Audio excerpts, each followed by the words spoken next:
Hi, and welcome back to Pushbox Banter. I'm Daniel. And I'm Craig. And today's a bye week, basically. No race this weekend, but that's okay because there's a whole lot of stuff to talk about that's happened recently that I think you guys are going to get a kick out of. So we've got, car construction talk. We've got penalties and braking. We've got blackmail, espionage, and the largest car sports fine in history. I think the largest sports fine in history, but we're going to talk about that as well. So a lot of cool things. Yeah, definitely. What are we going to talk about first? So with braking. So last week at the Australian Grand Prix, Fernando Alonso had a little incident there. George Russell had more of an incident of on the very last lap, wrecking, and it wasn't nice. It probably looked a lot worse than what it actually was, but what happened was he was trying to pass Fernando Alonso.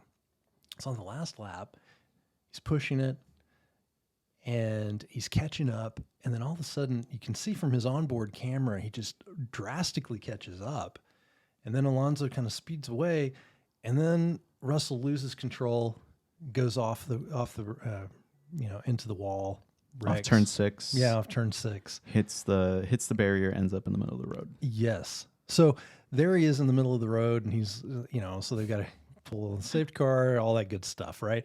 But in doing that, the race director, they look back at Alonso and they look back at all of his laps and how he entered into that curve. And every single one, he entered basically the exact same way, braking almost at the exact same time in the exact same manner, except for this last lap. So he lets off the brake early and actually hits the brake a little bit, slows down, speeds back up, slows down again, speeds through the curve. And because of that, it's like a total unexpected thing going into that curve. Now, yes, he's trying to defend for position. After the curve, you hear him on race radio, and he's talking about his throttle's messed up. But what it does is it messes up with the downforce winds. Russell comes into that. He loses control basically because of that and goes off and runs into the wall. So they look at it, and they're like, dude, what are you doing? Give him a penalty. Give him a 20-second penalty. So he loses points, basically, goes down a couple of spots, I think. It's a ninth. Yeah, it's a ninth. So he goes down, loses some points, and then he's like, hey, I didn't do anything wrong. Well, so if we look at that and look at some of the different things that he's done, in just a couple of races ago, he was in front of Lewis Hamilton on one of the laps, and he basically does the same thing. Lets off the throttle almost in the exact same pattern. Now, Lewis Hamilton didn't lose control. He wasn't as close. He didn't, obviously he didn't have any wrecks or anything like that going on. No shunts. So he was all good. And also it didn't cause, like it wasn't a challenge for a certain place at that point. In Alonso's mind, if he's been given the okay once, why not the second time? Maybe that's what he's thinking. Or maybe legitimately he was having some throttle problems like he talks about right after this incident. I don't know, because that is a legitimate thing that could have happened. But yeah. So I don't know. Do you think that penalty is warranted? I think the penalty is. I think it's a big gray area. Yeah. Obviously, they looked at it because Russell was panicking after the fact, and they didn't red flag the race when he was in the middle of the road, right? They did a virtual safety car, and then it wasn't, they let everybody through to finish the race. So, would they have looked at it had he not wrecked? Would this have been highlighted? I don't think so. Obviously, we care about driver safety. Yes, we do. But we do, for sure. And Russell, good thing nothing happened to him because he's a good driver. But would I like to have seen there not be a penalty? Yes. I don't think there was a necessity for the penalty, in my opinion. I do think Fernando was doing what Fernando does, and that's play games. And, is it his fault that Russell could not slow down in time? I don't think Yes. so. Oh, no, it's not his fault. I don't think so. Is it, is it his fault that the cars are so aerodynamically delicate that on his slowing down just a little bit, moving off of the throttle just a little bit and tapping the brake, does that really constitute a brake check when, it's not like he's stopping? I don't think it does. I think it's the responsibility of the driver behind to kind of keep it on the road. He was far enough, and I don't think it's a penalty. I think the penalty was harsh because it's something that every racing car driver has to do, and that's defend their position, especially on the last lap. Alonso's known for doing these things, but also have other drivers have as well, right? You have Abu Dhabi with Perez and Hamilton. Perez slowed him down for about a minute and some for Max Verstappen to catch him, right? So if he's had that unofficial, like you mentioned earlier, unofficial okay to do that, then I mean, it's okay. You can't blame the air and the aerodynamics of the car for the driver not keeping it on the road. Is it unexpected? Yes, but it should be expected when you're fighting for position. That there's going to be drivers that push the limits to what's acceptable and what's not. The racing car drivers. Yeah, I mean, and Alonso's is kind of known for being crafty. He's also known for being like, he doesn't have the widest car in the world, like some people like on the Haas team are known for, but he does have, he's a savvy veteran here, but it's kind of interesting though. Like he's got these little penalties here with this stuff going on. Yes, there's some controversy around it. Is it fair? Is it not? The drivers got to defend their position. That's part of what makes the racing fun to watch. Right. Is that challenge to overtake or to defend it off? So, that's pretty cool. But one of the interesting things is like that I'll hear kind of over and over again is that there's like this, like question marks around Alonso. Like there seems to be from time to time some odd things that have happened around him. Like we've got, Crashgate. Let's go a little bit farther back than Crashgate. We had Spygate, right? He had some involvement. What's Spygate? Yeah. So Spygate, when we were talking about blackmail, espionage, and the biggest financial hit to a team in sports history, that's Spygate. Really? Yeah. Okay.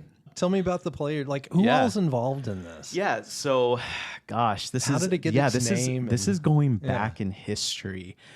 We have Nigel Stefani.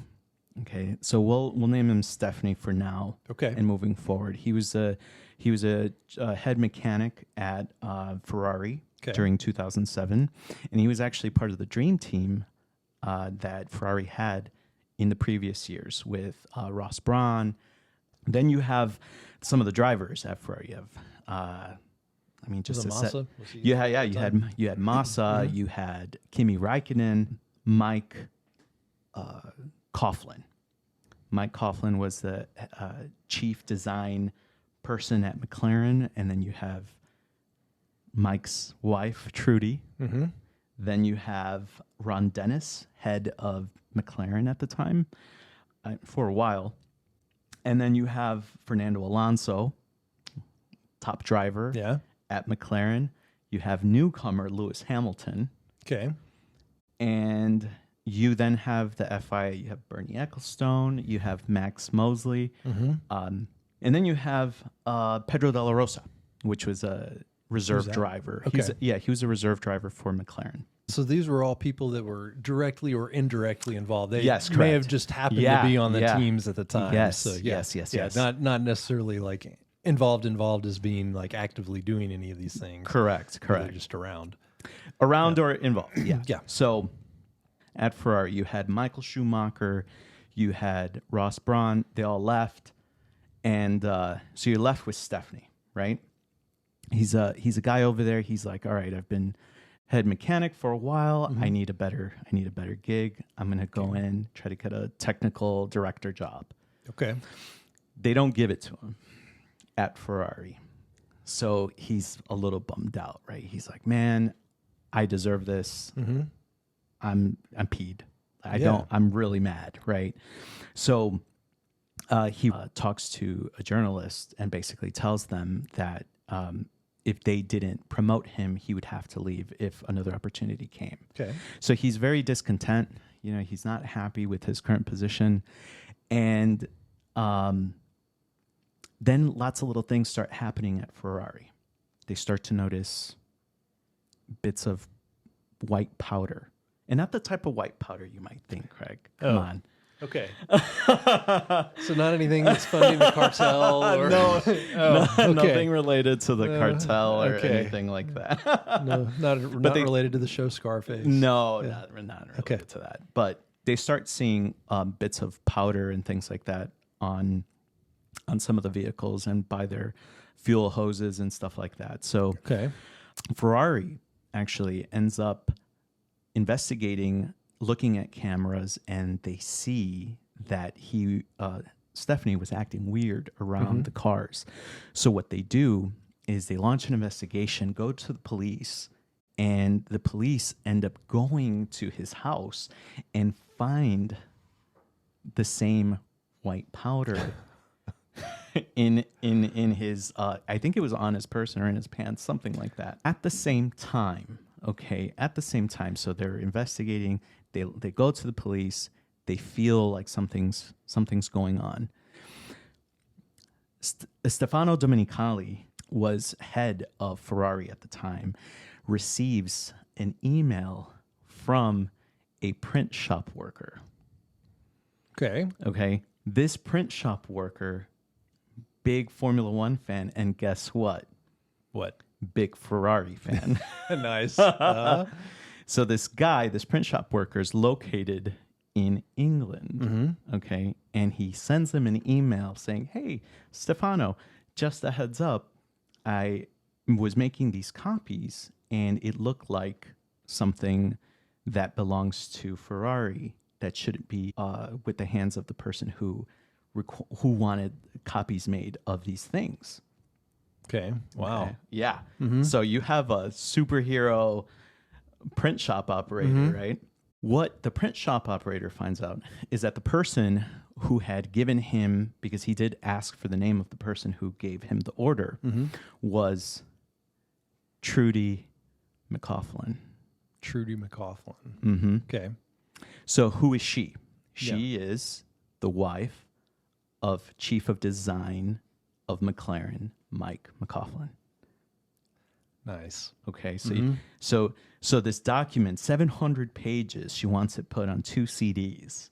Okay, 700 pages, and every other page has a big Ferrari stamp on it across the page, across most of the pages. Oh my gosh. Yes. And she just takes it to this random shop. Random shop and says, "Hey, I need these put into a CD-ROM. Can you please do this for me?" The guy picks up Google, starts searching who she is, realizes who she is, sees what what the thing he's copying is, sends an email off to Stefano. So do you think he made a copy for himself? I'm sure he probably did. Yeah. I think if he's going to send an email, that's fair. That's fair. Probably should cover himself. He probably saved that response email too. Probably so. Yeah, exactly. But so as this story progresses, now Ferrari has the Italian government do a second search of Stephanie's house. Okay. In his house, they find that he has the copy of the technical directive. So basically, everything about the car for that year, everything, like from A to Z, and scandal. The scandal opens up. Right? They launch an investigation with the FIA towards McLaren for espionage, and they know exactly who and why, right? They know that it's Stephanie providing documents to McLaughlin, right? Yeah. How do they know that? Because of the print operator. So The FIA takes this information, and they say, okay, we're going to open it up. We're going to see what's going on. And guess what the FIA decides? What do they decide? They decide no action because nobody got harmed. The documents stayed with McLaughlin. Mm-hmm.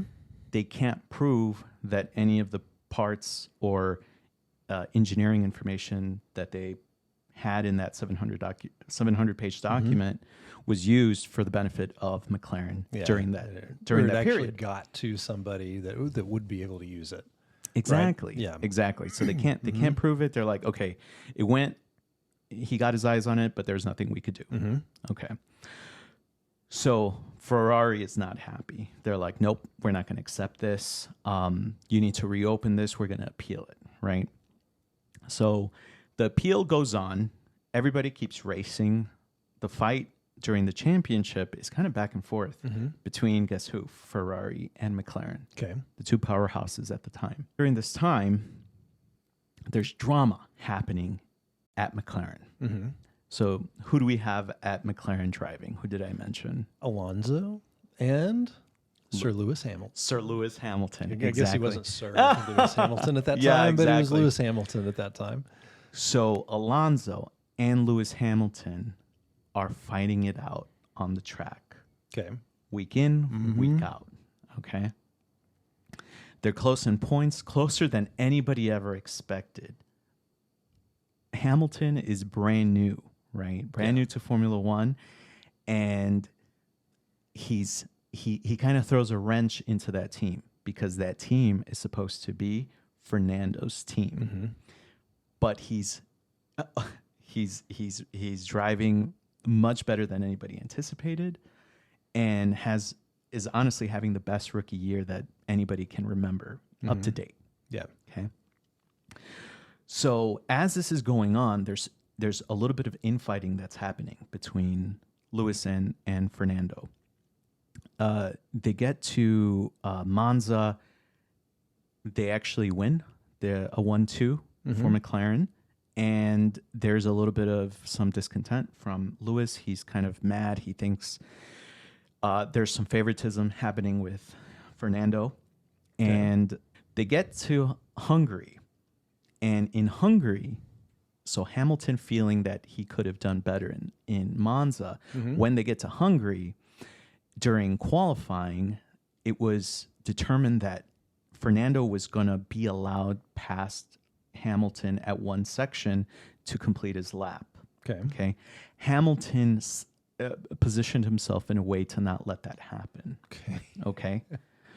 So then, as they get to the later part of qualifying, where it's like basically the last lap that they have to shoot out to see who gets pole position, Fernando gets his tire changed.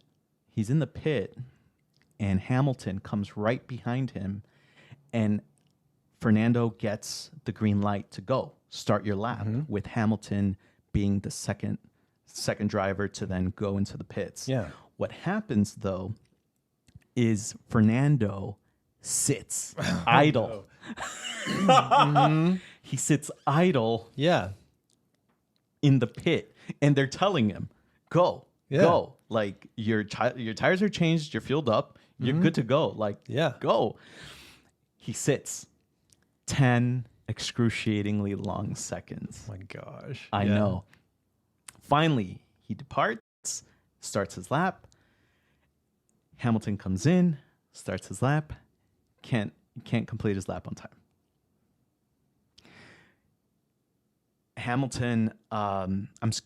Fernando gets pole position. Lewis Hamilton ends up second. Okay. Now, before the race starts, it's been alleged that Fernando goes up. He essentially blackmails Ron Dennis and says, if you don't have him underfueled so he doesn't complete the race, I'm gonna tell the FIA everything I know. Dude. Yeah. It's So what happens? So okay, so what So happens? what does he do? I mean, so what would you do if that was? I would fire him Yeah, on the spot. yeah. Say, And no, Lewis is getting the fuel. there's been obviously we nobody was in the room, so we don't know exactly what happened, but it's been alleged that. So this is allegedly what Alonso said to the guy. Okay. Correct. Yeah. Fernando says to Ron Dennis before the race, he says, if you don't underfuel Lewis Hamilton for the race so that he doesn't complete it, I'm going to go to the FIA with a few emails and I'm going to tell them everything I know about a certain head of design and some of the things that are currently going on. Yeah. Ron Dennis picks up the phone, calls Max Mosley and tells him, hey, there might be something that might drop with Fernando Alonso. What happens in the background later, we find out that Fernando wasn't kidding.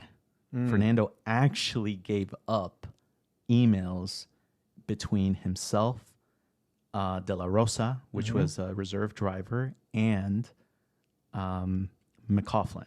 Okay.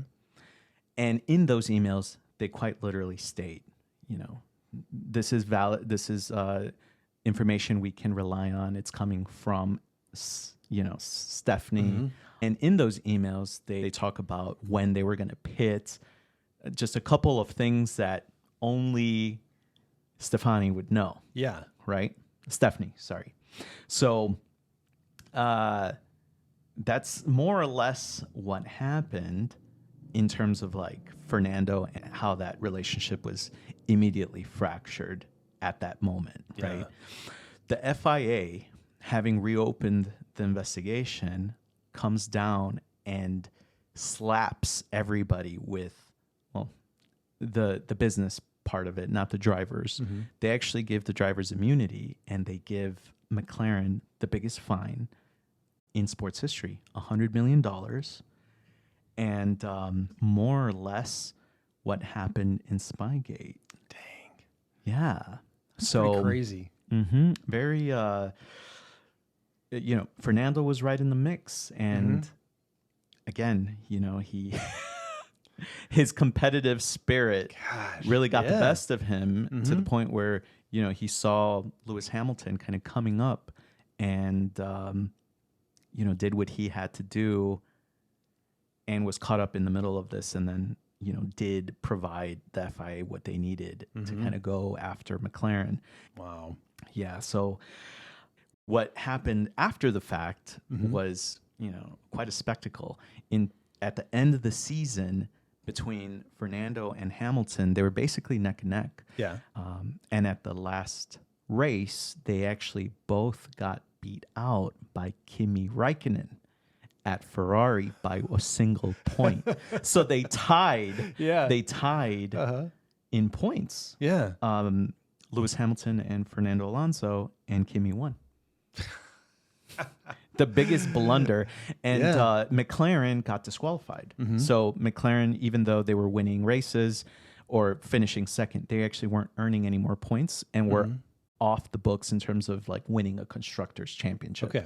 But since they had given immunity to the drivers, Lewis Hamilton, Fernando Alonso, De La Rosa, they didn't have to bear the penalty of what had happened with Coughlin. Stephanie, like I mentioned earlier, went on to be persona non grata, got 1 year and 8 months in jail. Oh, wow. Yeah. Because of this? For industrial espionage. Oh, okay. Yeah. Sabotage, because apparently that white powder, if I remember correctly now, was some like vitamin mix powder or something like that. So it's just adding supplements to the fuel. He's adding supplements to the fuel, and then didn't work, but and possible like I believe it was something like possible bodily harm, like the potential for harm to happen to like the drivers and stuff like that. Yeah. And the most interesting for me was like, oh, he's persona non grata. It reminds me of like John Wick sort of situation. Yeah, right. Yeah. Like, who does that? But did he get back to F1? Never came back to F1, but stayed in motorsport after he went through his situation, and then ended up having some sort of mechanical failure with his car in the M20 in England. Okay. And it's been alleged that he just walked into the front of a lorry, which was basically like a semi-truck sort of situation. Wow. Yeah. So never really recovered from that. Dang. Yeah. Yeah. So he's he's no longer with us. Awful. Yeah. That's it really is. It really is. Yeah.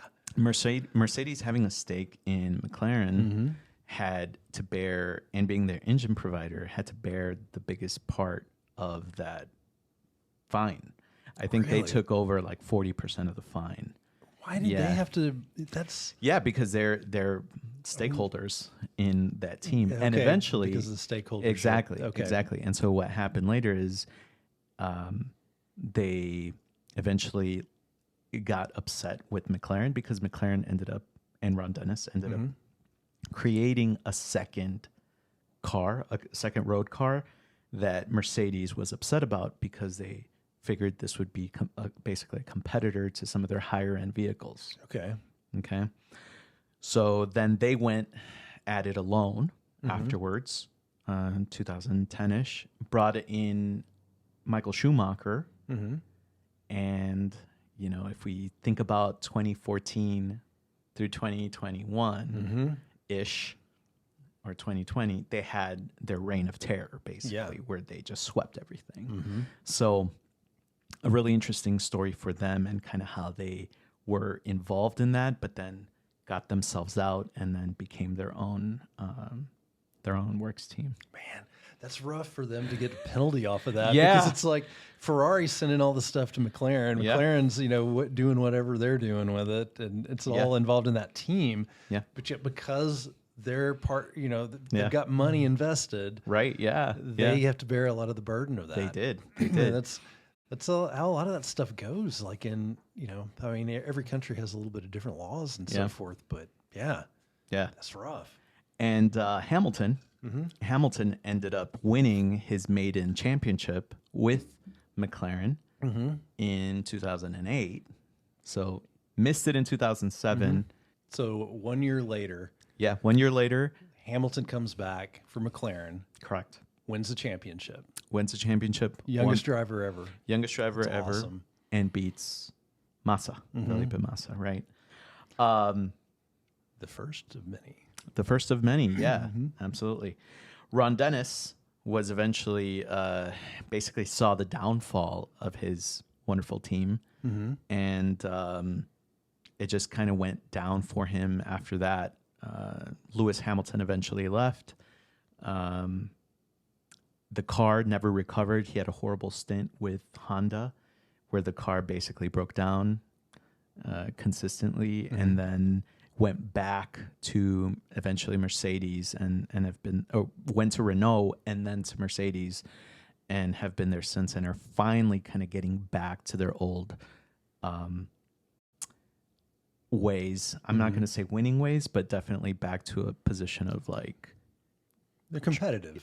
They're more top team. They're competitive. Yeah, they lost between 2007 and like 2011 or 12. They were already like 2 seconds off pace. Oh wow! So they took a major downfall, and eventually they actually ousted Ron Dennis, and now we have Zach Brown, right? And Zach Brown, we know, just renewed for another 5 years as head of that team. So. Coughlin ended up, he got sacked and then went to Williams. I think 2 years later, or 2 or 3 years later, 2011. Was working for Williams. Was there for about 2 years, and then left under unusual circumstances, and then has been in NASCAR ever since. Yeah, so he went to America and was doing the NASCAR series. Alonso, we know what happened with Alonso. Alonso ended up going back to Renault the next year. He had Crashgate, right? We're familiar with that. He eventually went to Ferrari the year after that, and then had a little stint there. Went back to McLaren, had a horrendous stint there, and then back to Renault/Alpine, and now currently Aston Martin. Yeah. Yeah. So,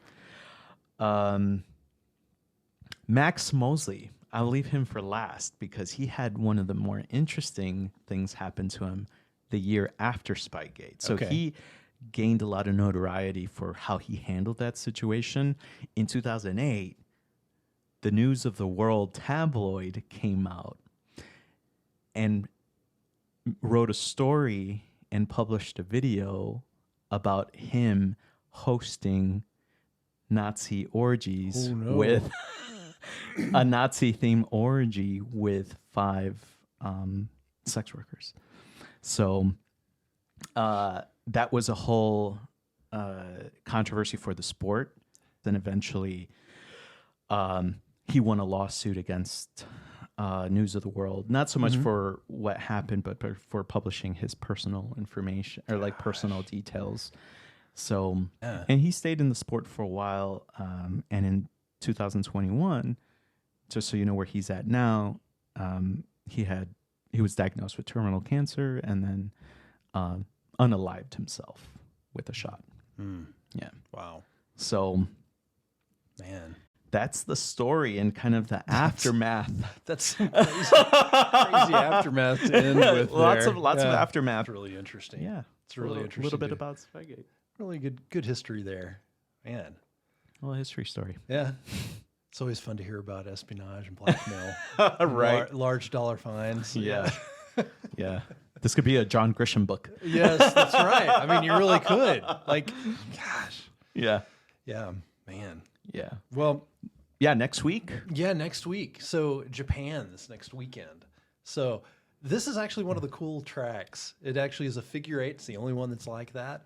And there's a lot of different history that goes back on this track. It's pretty cool. Like Honda developed it originally just to test out their own vehicles. Yeah.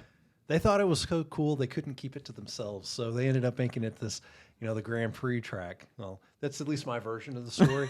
but it is like it's a great track. But there are some, there's limited places to overtake, so it's a little bit challenging. Yeah. They've got some different things that happen there, but they've got the famous spoon curve that's on this track. So yeah, pretty cool stuff. So Yuki's going to be there with his, it's his home track, loves it, says he's raced there like 2 billion times. Okay, I'm exaggerating, but he has raced there a whole lot in practice, loves it.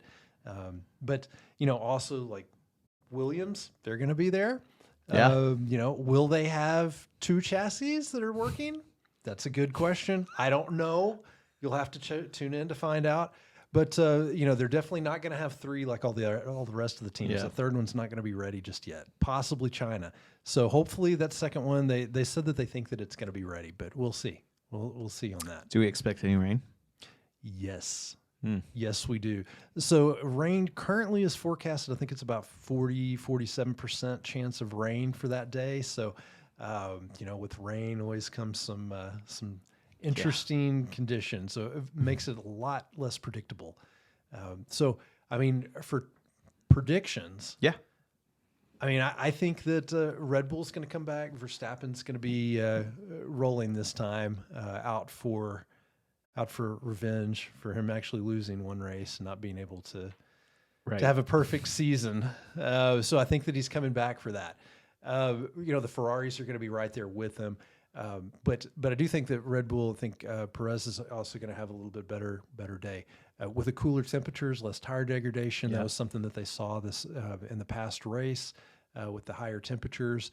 But Ferrari's tire degradation's been pretty good so far. So I don't know. That's going to be an interesting thing to watch. But McLaren, Aston Martin, Mercedes, how do they respond?